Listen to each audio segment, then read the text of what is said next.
Russia has a checkered gay rights record, breaking up pride marches, even passing anti-gay propaganda laws.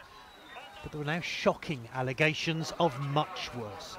Hundreds of gay men in Chechnya in southern Russia being rounded up and brutally tortured by the local authorities.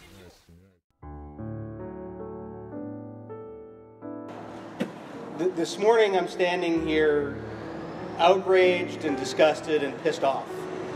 When you look at the news stories, you see terms that sound like they're from another decade, another time.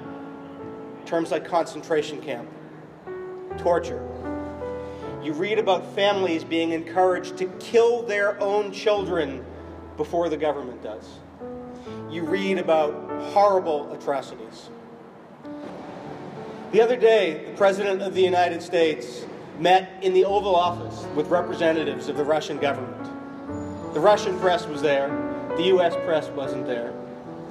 Were any words mentioned about Chechnya? Were any words mentioned about the LGBT community?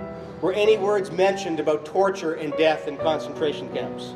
We think not. We're calling on this government to stand up and give voice to this horrible genocide that is happening around the world. We're calling up and asking this government to impose sanctions on Chechnya. Several times a year, this council, people around the city, around this world, remember the Holocaust, remember the Armenian genocide, remember the internment of our Japanese American sisters and brothers several decades ago. And we always say, let's not forget. We need to remember. Remembering means absolutely nothing if it doesn't dictate a different course of action, if it doesn't dictate that we stand up, if it doesn't dictate that we say no when history dares to repeat itself again. Thank you very much. Thank you.